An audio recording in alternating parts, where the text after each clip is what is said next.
It's time to start. For the people at Southwestern, obviously the camera here is not focusing. I'm really sorry about that. You'll just have to watch only the screen. For those on Wednesday who answered the question on Manchester City having momentum, that said means they're going to lose, apparently you're right.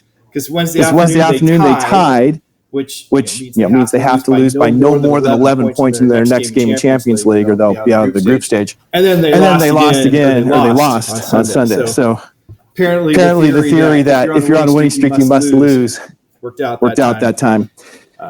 Much to my disappointment. Okay, so we are going to finish. We're going to actually start off with the exercise with students working together a little bit on collision problems, and then we'll start talking about statics, which my engineering students are probably deep into in the class right now. So starting with a clicker question here, and it is live for answers now. What was that? It's not. Well, that's true. Because I saw the out of focus picture and I was freaking out about that. So in which case is momentum conserved? And sorry, it will take a minute for the camera or the projector to come up. Of course, those of you with the. Have you guys gotten your money back yet for the clickers? Good. You always worry when you tell people, don't worry, you'll get your money back, and you're not the one giving it back.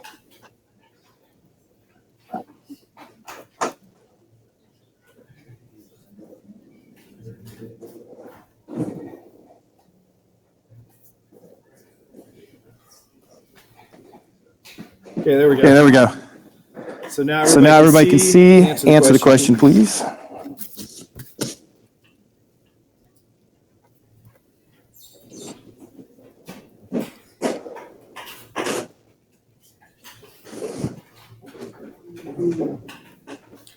Okay. We had numbers are changing here. 37 and 9. Now, of course, this was the last question we had last class period. And Paris explained to the class why the correct answer is the correct answer.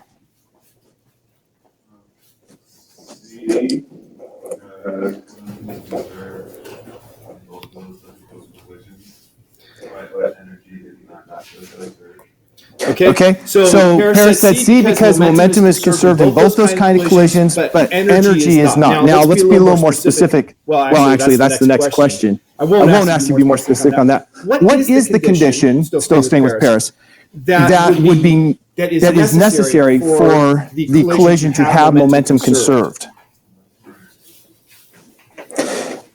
Momentum. I'm sorry, did I? What is the condition necessary for momentum to be conserved during a collision of any kind?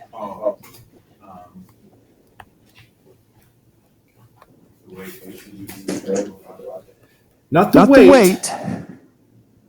Anybody else have a shot there? Okay. Aaron had the answer there, so I will give the answer with the question again. The question was, what condition is necessary for momentum to be conserved in a collision? And that condition is you need the net force on the system equal to zero. As long as you define a system so the net force acting on the system is zero, then momentum will be conserved in that system. Okay. Another clicker question. This one here, the one with kinetic energy, so you can answer starting now. In which case is kinetic energy conserved?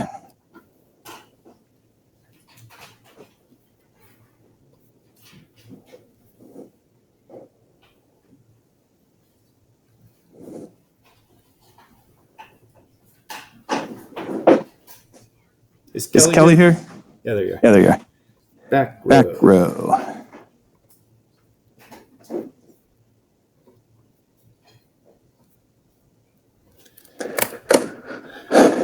Okay. Got more of a spread this time.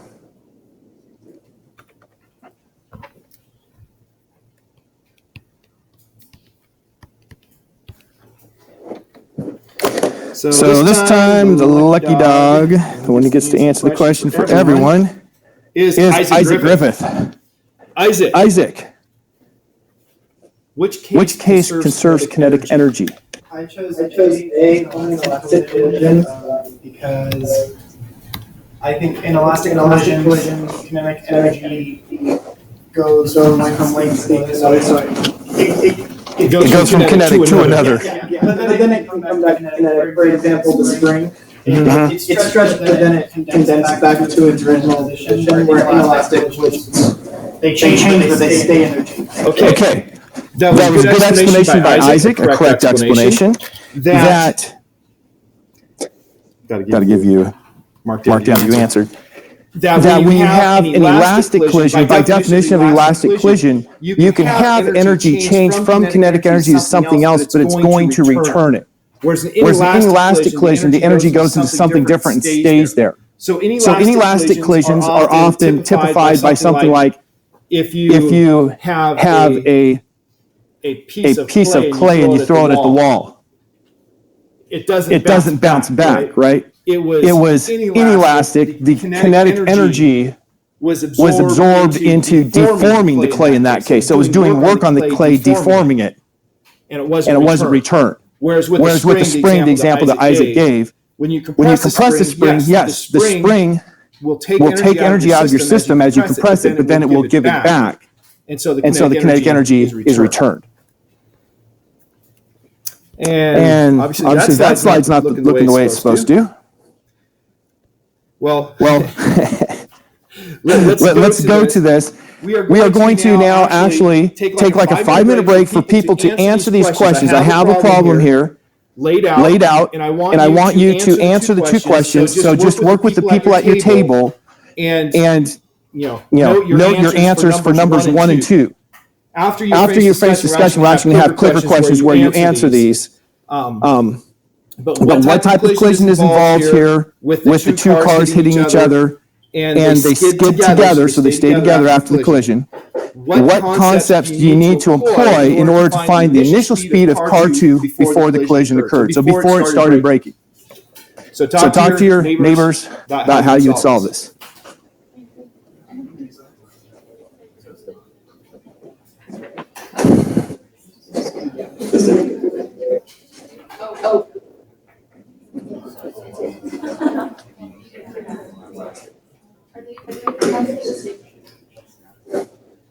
Yes, they're traveling the same direction.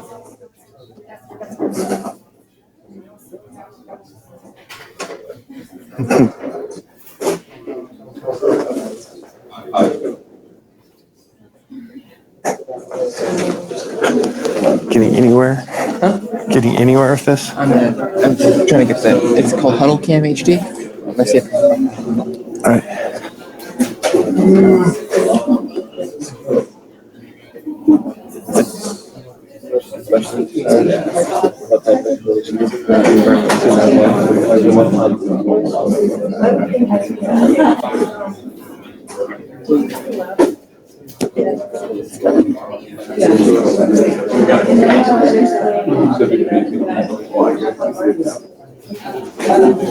Specific model. Because that's not the same thing. 10? Right. I don't know.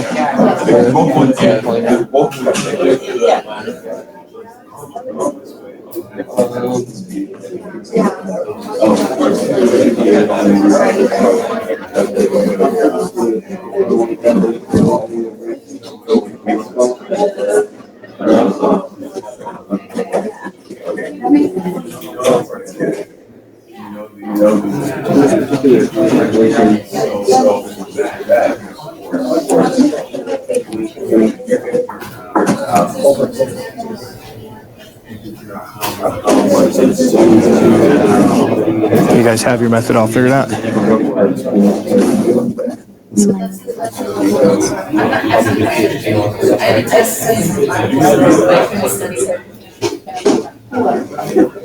Yes.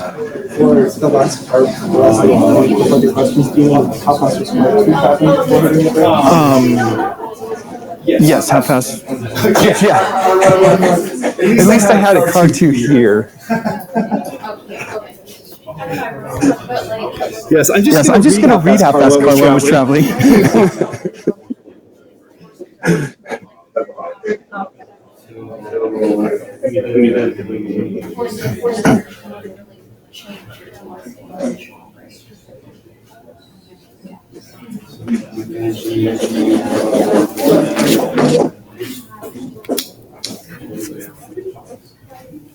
Okay, now I know some groups are done and some groups aren't done. I am going to move forward, but I want to emphasize the importance of this step right here when you're doing problems like on the upcoming exam. We have an exam coming a week from tomorrow, I believe it is. And when you have problems, there's a lot more things going on in these problems now than there were in problems for the first exam. And so this part, you won't be able to discuss it with somebody else. You'll be doing it, in your head. But this part about thinking about what are the steps, what are the things involved, and then laying out very briefly that method of how the pieces fit together that you're going to use to solve this. That's the biggest single piece of credit on the test. So the thought process, what you were doing here, is the biggest key to improving test scores. So now two clicker questions associated with this. So number one that you can answer starting now. What type of collision was involved?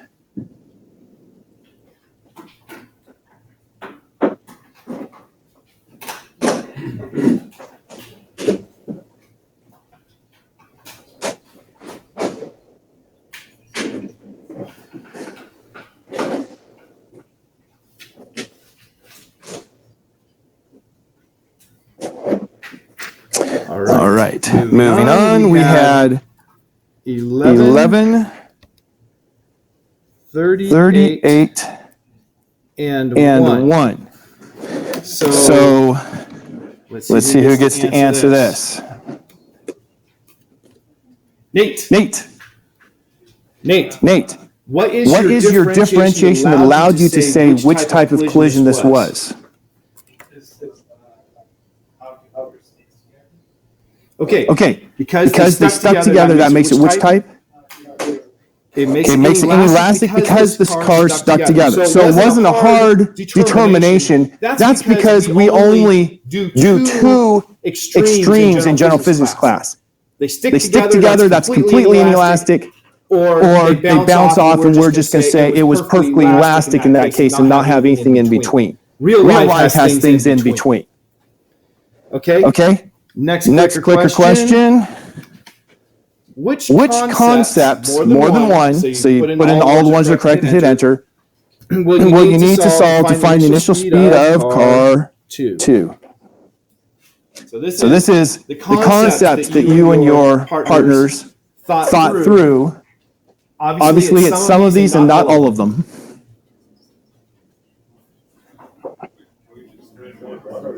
No, you put in all of the ones you see is correct and then hit enter. Really? Well, that must be teacher error then.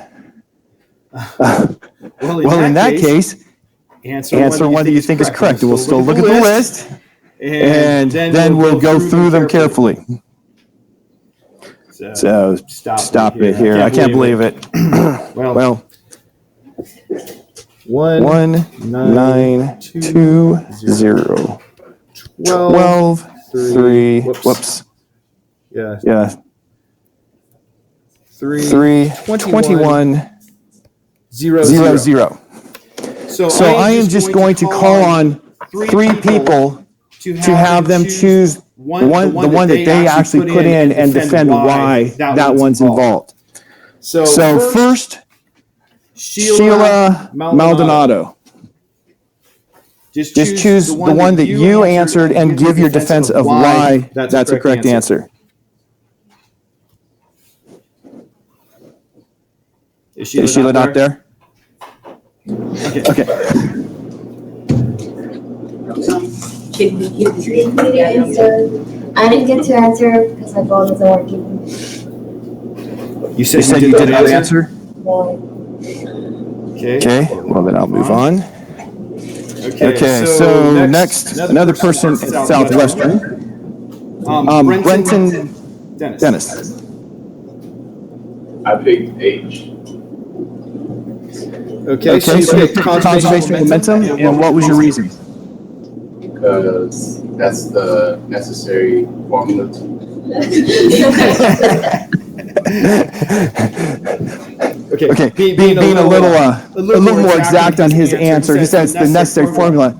When you have a collision between, in this case, two automobiles, you have two things that allow you to say the momentum is conserved. Number one, a very small time, so Newton's second law written in terms of momentum. Since it's a very small time, during the actual collision, then during the actual collision, you can treat momentum as conserved. Also, the force between the two cars during the time of the collision, during that, thousandth of a second or so, is very large compared to the force of friction.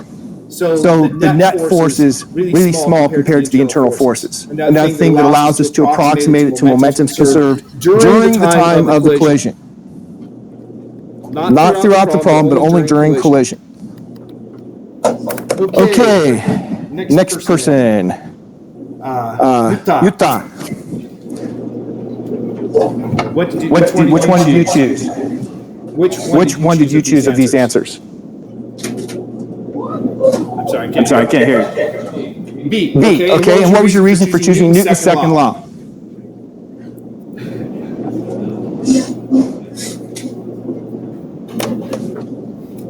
Okay, he said it just stood out to him. That's the reason he chose it. So Newton's second law. You can use Newton's second law, or you cannot use Newton's second law depending on the method you solve it with. But Newton's second law does allow you to relate the acceleration with the force acting on an object. In my solution, I wouldn't use it. But it is something that you could, depending on your method. Okay, and the third. Okay, and the third and final person, Felicia Christie. Not here.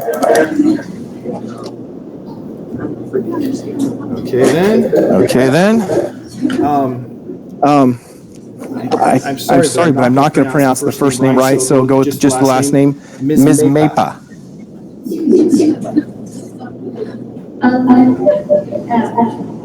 You chose F? Okay, and what was your reasoning?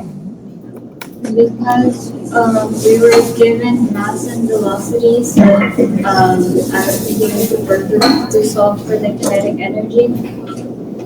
Okay, so given mass and velocity, we're going to solve for kinetic energy, and so we can use that work-energy relation. Work energy is indeed one of the things you have to use in solving this. You can't solve it without it. So let's look at the other things we would use and which ones we wouldn't. We're getting feedback, so if you turn the sound off. So looking at the first answer, Newton's first law, you could conceivably find a way to use Newton's first law because the force of car 1 acting on car 2 is equal to the force of car 2 acting on car 1. So Newton's first law combined with Newton's second law could be used, but they don't have to be used. Excuse me, not Newton's first law. I was thinking third law in my answer. Wow. 0 for 2 today. Okay. Newton's first law is an object stays in motion unless a force acts on it.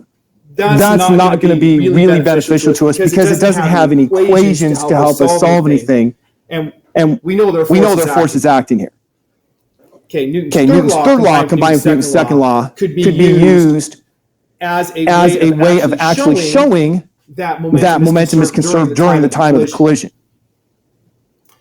Work done by gravity. I am glad no one did that one. Because we didn't contemplate any elevation changes, thus no work done by gravity. Work done by friction? Absolutely. The work done by friction is going to be equal to the force of friction multiplied by the distance parallel to that force. And since the force of friction is going to be the opposite direction of sliding, it's going to be a negative work. And then we have the work energy relation, which says the change the change in kinetic energy is equal is equal to the work net. We're going to have to use that because we are going to have to relate the work done by friction to how the speed changes. Now, going back to Newton's second law, you could have done the force of friction, use kinematic equations to relate the distance and use that instead of using the work energy relation. You can pretty much use Newton's second law or work energy interchangeably. It's just usually easier with work energy. So that's definitely the way I'm going to do it. Conservation of energy. Well, a lot of energy went into things like crumpling metal and making screeching sounds and burning rubber, heating up. So conservation of energy is not going to be really accessible to us because we have no way of measuring how much energy went into crumpling metal or other things. Conservation of momentum we've already talked about. Conservation of mass. Well, conservation of mass we don't even believe is true anymore. After 1905, when Einstein said mass is just a form of energy, I think it was 1905 when he said that, a theory of special relativity. Then we realized mass is not conserved. You can create and destroy mass. And conservation of distance, well, that was just ridiculous. There's no such thing at all. All right, so now let's go ahead and let's solve this thing. Yes, ma'am. Yes, ma'am. I am going to, yes. So the method I am going to use, and I will outline it before I start, is I'm going to start by that's not a U. Use the work energy relation to find speed just after collision.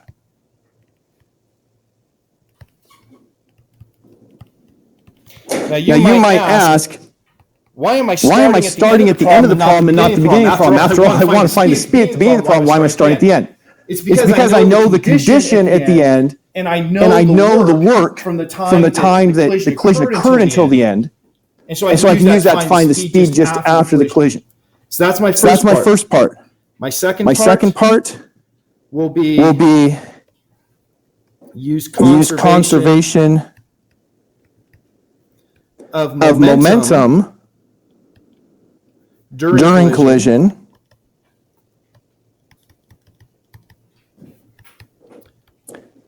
to find the speed of car 2 just before collision.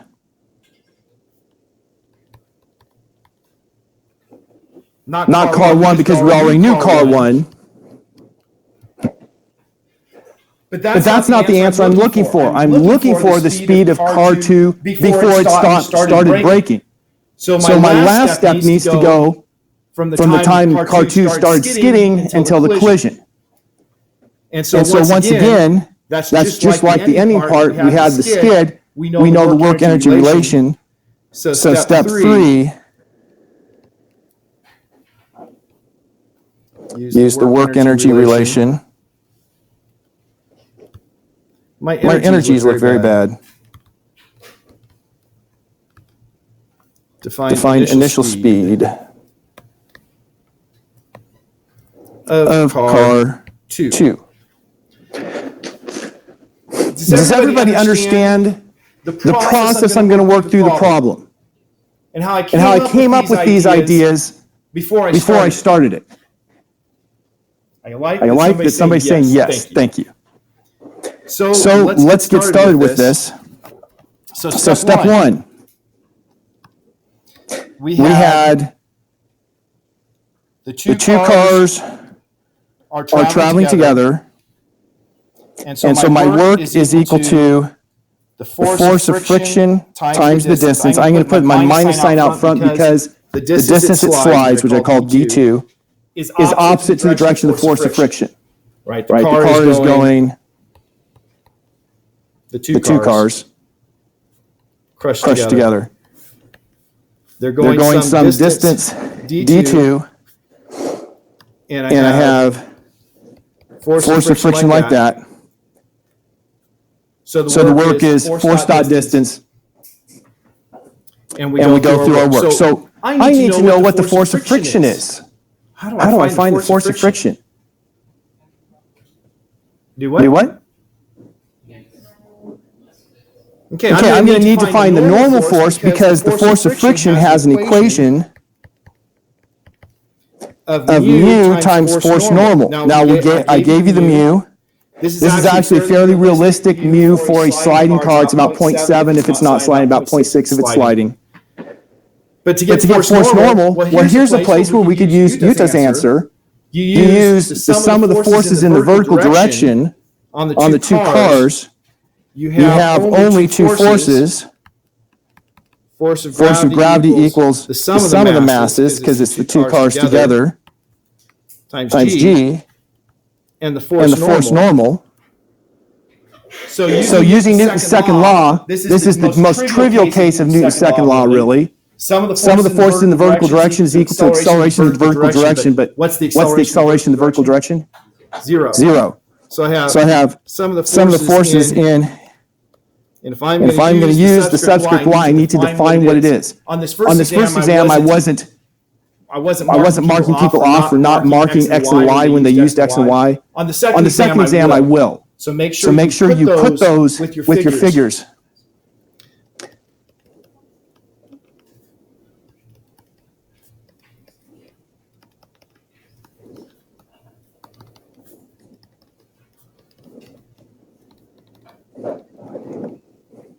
So there's my force normal. So then I know my force of friction is just mu k times that. And so the work is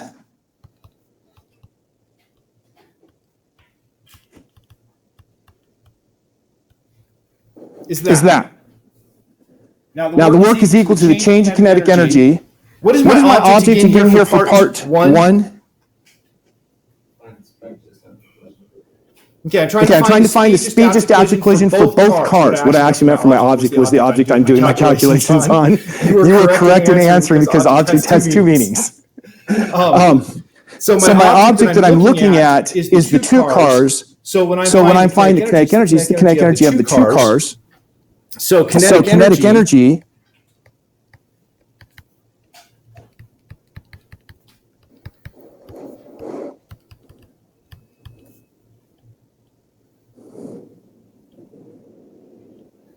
I'm going to put VE for VN. What's the speed at the end? When the cars come to rest, what's the speed? Yeah. Just want to make sure that we have thought that through and not forgotten it.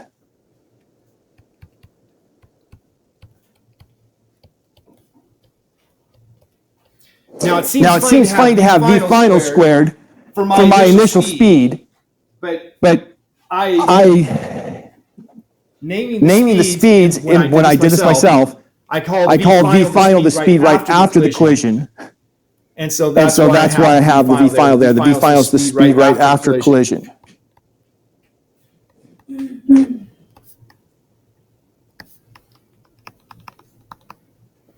So putting these ideas together, that the work is equal to change in kinetic energy, I'm going to have minus mu k M1 plus M2 GD2, I forgot to put the 2 there, equals minus 1/2 M1 plus M2 V final squared. Now it's nice to note that the masses will cancel from this. Just divide those out. So will the minus signs. So I multiply both sides by 2 and square root to find the speed just after the collision.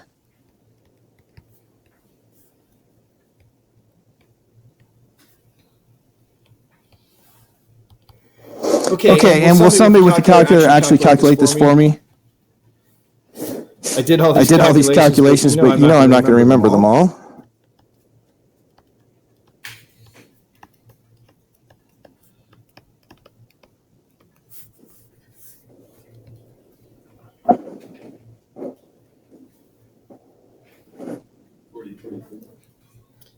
Give me at least 4. Okay, 42.00, that's right, it is. So that's the speed of the two cars sliding together immediately after the impact. And then they're going to slow down to stop because of the work done by friction. So now we've done the stopping part. Now we're ready to do the collision part. Which type of collision was this? It was an inelastic collision. So for inelastic collisions, I have the two sticking together. I've already actually used that. And conservation of momentum during the collision. So for step two, I'm actually going to have to insert another page because, of course I do. I'm going to insert two just to be safe.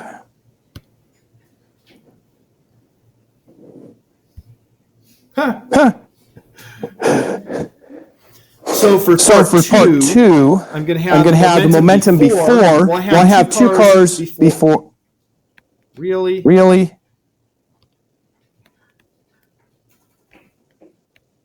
Sometimes works, sometimes doesn't. Take the battery out.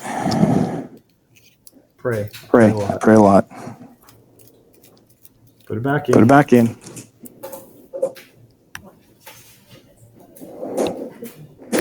Much like Rod Smart, he hate me. For people who are fans of the football league. It comes and it goes. Okay, so I have car one. Please get car two there.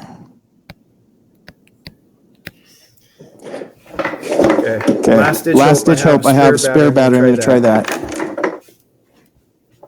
If I can't write this out, it's really not worth my time to solve the problem because people won't be able to follow the solution if I only say the words.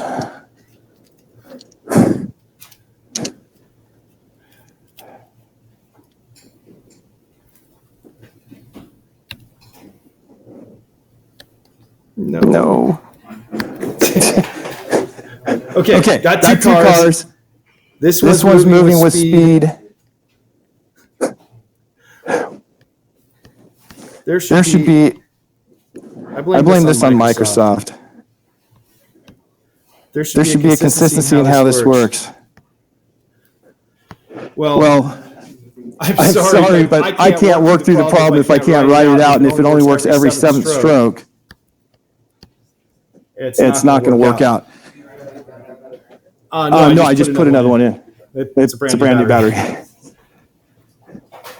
So I'm going to have here conservation of momentum, which is going to be car one with its speed before the collision, car two with its speed before the collision is equal to the two together, mass one plus mass two, times the speed final.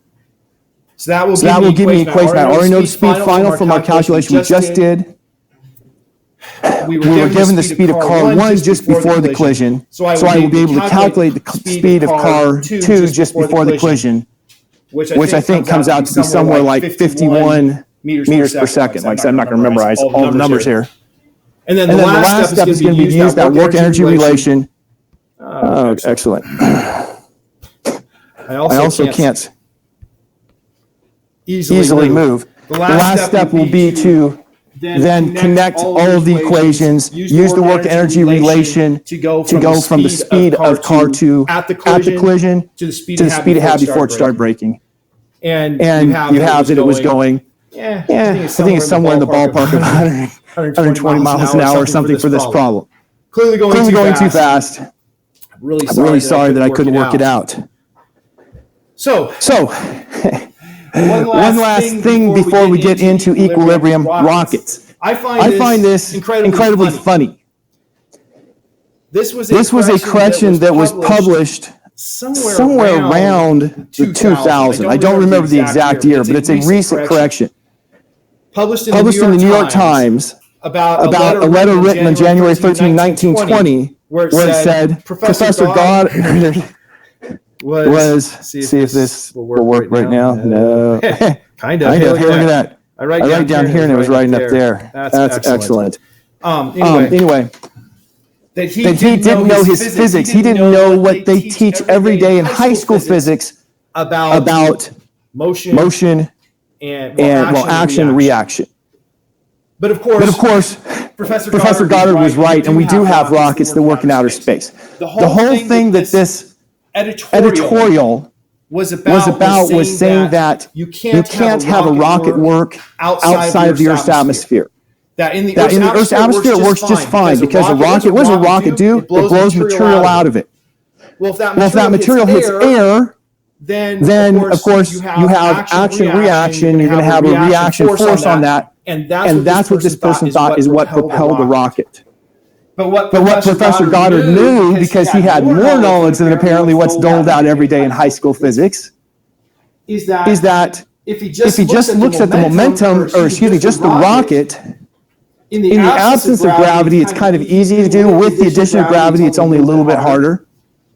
But if you have a rocket and there's no gravity, you start with it all just together, and then you burn something, so something goes flying out that way. What does the other half have to do?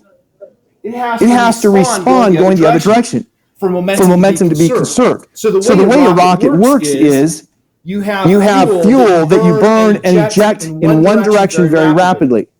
And since it goes that direction, the rocket has to go the other direction so momentum can be conserved between the burnt spent fuel and the rocket. So these pictures, which are better illustrated here, are showing that you can treat it like you have a little block. I'm an eternal optimist. Yeah, no. A little block inside the rocket, and then that rocket gets ejected, or that block gets ejected. Yeah, look, it's working again. Praise the Lord. That little block gets ejected with the speed of VE, E for exhaust, relative to the rocket. Right, no matter how fast the rocket's going, it's going to eject the fuel at a constant rate compared to the rocket. And so VE is that speed, and you can calculate that for momentum conservation, the acceleration of the rocket is going to have to be this equation right here. Now, how do you do that? Well, you just take this picture here and you say momentum initial is equal to, and I actually, you have to go through this 2 times if you want to do it right. The first time is you do the center mass. So center mass. Well, it worked a little bit. For the center mass, net force is equal to mass times acceleration. Well, what's the net force on the rocket if it's out there in space?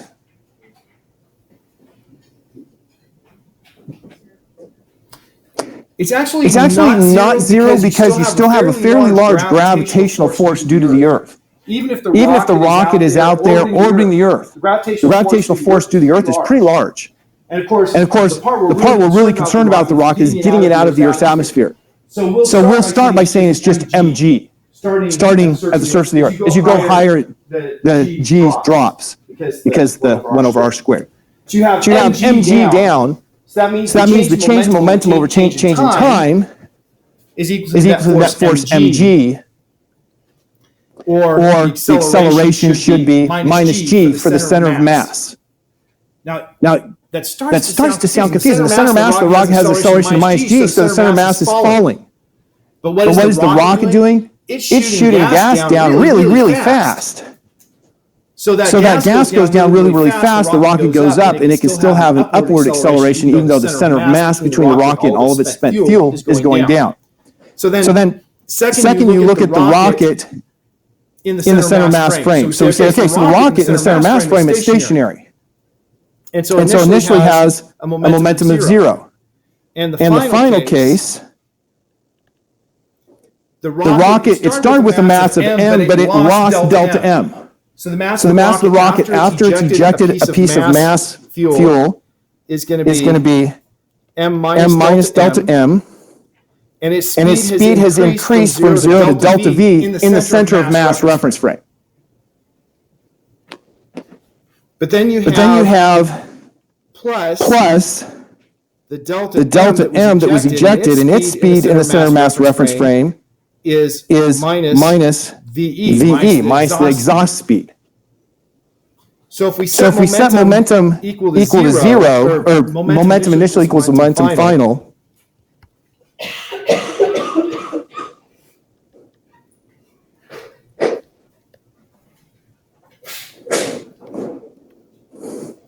You get this equation for conservation momentum. Well, the next step, it makes real sense if you're doing calculus, not as much if you're not doing calculus.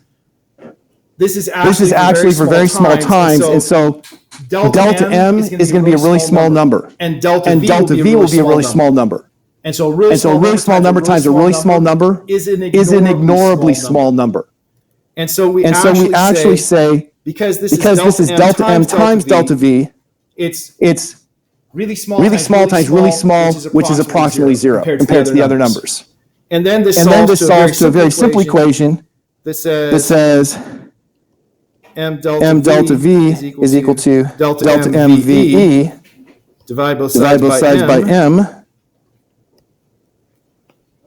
And I have delta V is equal to VE over M, delta M.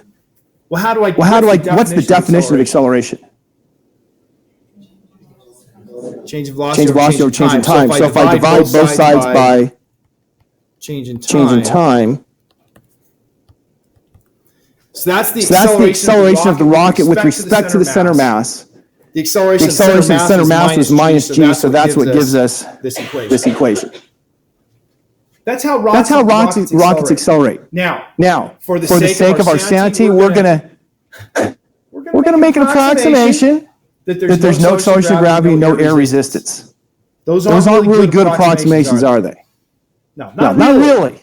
But in that case, the speed of a rocket depends on how fast the fuel comes out of the rocket, the speed of the exhaust, and the natural log of the starting mass divided by the mass you end with.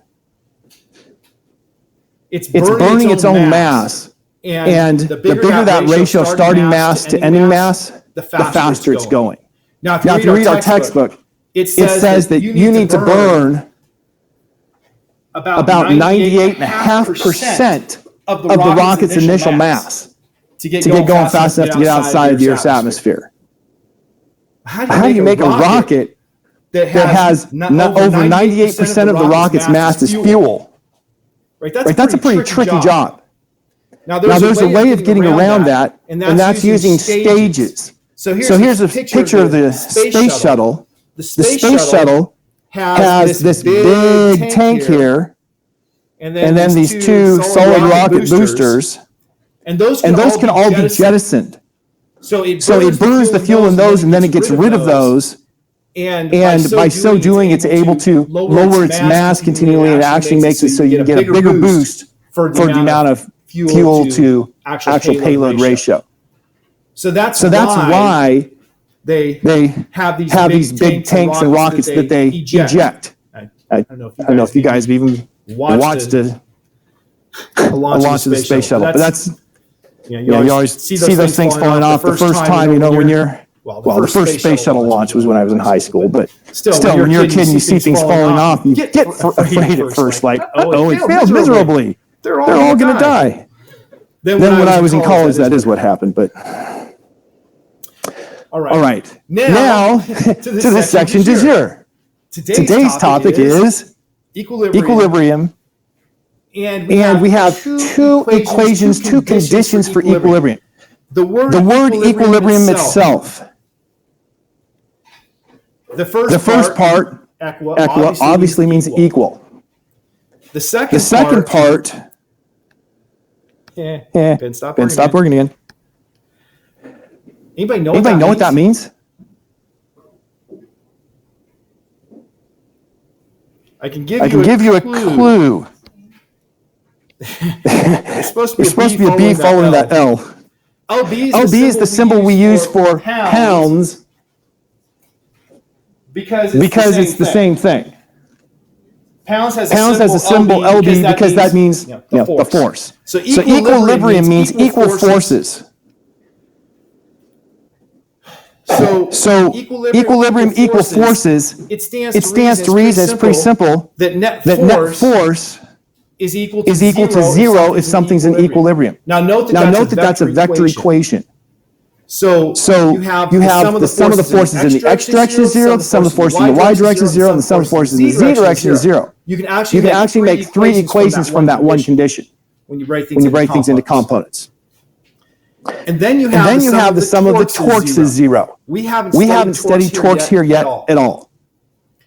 Actually, I may not have time to go any further than this. Conditions for equilibrium, you had at least a couple of concept coach questions that potentially were asking you about the conditions of equilibrium. And so one had a ball that is balanced right on the edge of a table. It's an equilibrium, meaning it has equal forces. And the question is it stable or unstable? Well, to determine if it's stable or unstable, you just analyze what happens if I displace it by the tiniest fraction. If I displace it by a tiny fraction and it comes back, that was a stable equilibrium. If I displace it by a tiny fraction and it moves farther away, that's an unstable equilibrium. And if I displace it by a tiny fraction, it just says I'm happy here and sets up a new equilibrium, we call that neutral equilibrium. So when it's on the edge, if you displace it toward the table, it's fine. It'll just set up a new equilibrium. That would be a neutral equilibrium. But if you displaced it the other way, it would fall away. So that is unstable. If it's unstable one way, it's unstable. Then you had a case with a skateboard at the bottom of a ramp. Well, clearly you take that skateboard, or bottom of the swimming pool, excuse me. You take that skateboard up the side of the swimming pool, and what's it going to do? Come back down. Doesn't matter which direction you go. Doesn't matter how far you go up, as long as you stay inside the swimming pool. It's going to stay in the swimming pool and come back toward the center, so that's definitely a stable equilibrium. Then the last one, the one that confused people, was you have a coin that is balanced on its end. And so we have a picture here of a pencil, that's from the textbook, or I can use this battery that I took out of, maybe I can't. Yes, I can't balance that battery, so we won't use it. Yeah, I'm not going to play with this. I'm not take it apart. That coin, if you tip it just a little bit, it's going to be like this pencil here. You tip it just a little bit, and it will fall back. The reason has to do with torque, which I haven't defined yet. If you tip it too much, though, if the center of mass gets beyond the point of contact, then it will fall over. So as long as you tip it, so the center of mass stays within the base, it will remain in stable equilibrium. So things you can do as a human to increase your stable equilibrium. Let us say that Colton is going to try to push me over. If I stand with my feet right next to each other and he pushes me, it's going to be pretty easy for him to get my mass outside of where my feet are and I'll fall over. But all I have to do is spread my feet out, and then it's going to be hard for him to get my mass outside. Part of it has to do, once again, with torque. So once we understand torque, it'll be easier to explain this. And of course, given that we only have 2 minutes left in class, we're only going to get the most beginning understanding of torque. So before we answer that question, I'm going to come back and remind you the conditions of equilibrium. Net force is 0, and net torque, well, let's stay with the net force is 0 because these are only dealing with force. So this will, of course, be our last clicker question you can answer starting now. Which situation or situations this should put in the answers you believe are correct and hit enter unless I made another mistake.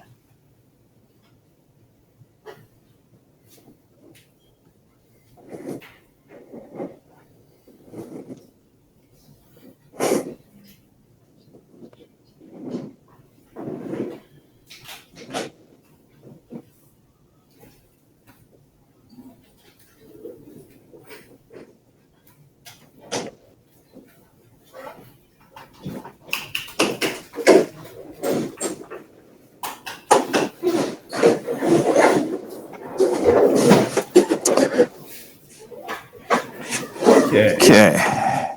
We We had had 41, 3, 3, 32, 32, 11. 11. A big Spread there. Let's Check out each one. A A car parked on the side of the road. We're just checking, is the net force zero? How would you determine if the net force is zero? What's your easy method? Okay, if there's a lack of motion, that is an indicator. It's not the only one. But if there's no motion, then the acceleration is zero. Acceleration being zero is what we're really looking for. Because net force is mass times acceleration is one way of looking at it. So if the acceleration is zero, the net force is zero. So a car parked on the side of the road, its velocity is not changing, it's staying at zero. So that's definitely a correct answer. A car accelerating up to freeway speed. Is it Is it accelerating? Why, yes, it said it was. So that means that is not an equilibrium because it's accelerating. It has a net force not equal to zero. A car driving on a straight freeway at constant speed. Is it accelerating? No, it's not. So that means this one is also in equilibrium. It's moving, but it's moving at a constant rate so the acceleration is zero. And then we have a car rounding a corner at a constant speed. Is it accelerating? Yes. What direction is it accelerating? It's accelerating because it's turning. It's accelerating toward the center of the circle. So the correct answers were the two most popular. All right. Have a great day.